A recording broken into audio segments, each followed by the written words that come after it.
It's 7:30. Good morning, I'm Ian Crouch with Hunter News. Fire has destroyed a vacant house at Charlestown overnight. Firefighters from Charlestown and Tingira Heights arrived at the Weatherboard and Iron Home in Gill Parade at 12:30 this morning to find the house well alight. It's taken them 2 hours to douse the flames. Neighbours told fire crews the people who lived there only moved out yesterday. Police have charged a P-plate driver involved in yesterday's crash on the M1 near Morisset. It's alleged the 20-year-old was speeding when he collided with a Toyota Hilux ute, forcing the car off a bridge and into a creek. Joanne Elliott from Police Headquarters says the woman driving the ute was seriously injured. The woman, who was trapped for some time, was removed by police rescue. Now, she's a 39-year-old woman. We're told that she's in John Hunter Hospital and she's being treated for very serious injuries. Now, that 20-year-old man who's from Killarney Vale was arrested at the entrance police station about 4:25 yesterday by officers from the Newcastle Crash Investigation Unit. He's due to face Wyong Court on December 1, charged with dangerous driving occasioning grievous bodily harm and negligent driving occasioning grievous bodily harm. A Newcastle school has raised eyebrows over a decision to ban hymns and prayers at its Remembrance Day service.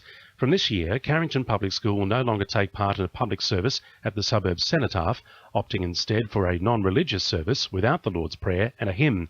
The Education Department says the overwhelming majority of the school's families want a secular service. However, one parent who has 2 children at the school has described the decision as political correctness gone mad. Port Stephens residents can learn how to write a successful community grant application with Council's upcoming seminars. The seminars will be held throughout November to inform people how best to apply for a share in $200,000 ahead of applications opening for the Cultural Grants Program in December. Council's Community Development and Engagement Coordinator, Penny Amberg, says evening workshops are being held at Karua, Seaham, Nelson Bay and Salt Ash to help individuals and groups in the writing process. Grant writing is an art, and what we want to do is give people basically some tips about how to write a good grant application, whether it's for $3,000, $30,000. There's lots of guiding principles in writing a good grant application, and these workshops are aiming to give some general tips, but then also to focus on the cultural project grant. More information is available on Council's website. It's feared more mining jobs in the Hunter could go, with BHP Billiton trialling driverless trucks at its Mount Arthur coal mine.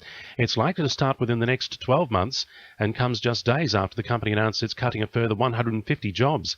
Already driverless trucks are used at iron ore mines in Western Australia and at a coal mine in Queensland. And Hunter Water has narrowed its water catches video competition down to 9 of the region's schools. Children and teachers have worked together to create WaterWise video messages in a bid to secure $10,000 in prize money. Nick Kaiser from Hunter Water says the children have scripted and storyboarded their films with WaterWise messages. They essentially learn the rules back to front and become little advocates for the rules and ensure that mum and dad and grandma and grandpa at home all know the rules and are all following them at home. So it's a great opportunity for us, Hunter Water, to get into households through the back door with young kids spruiking WaterWise rules on our behalf. You can vote for your school or favourite message at thewatercatchers.com.au.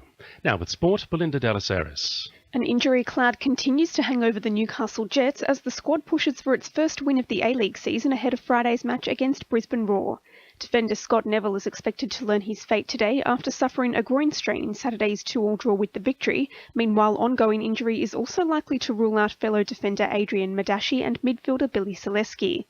Assistant coach Michael Bridges says consistency will be key. Every addition helps. We haven't had the most structured midfield. It's been chop and change. Zennon's come back. It's good to see Cantor obviously coming back. When it starts working and coming together, we're going to be close to ready.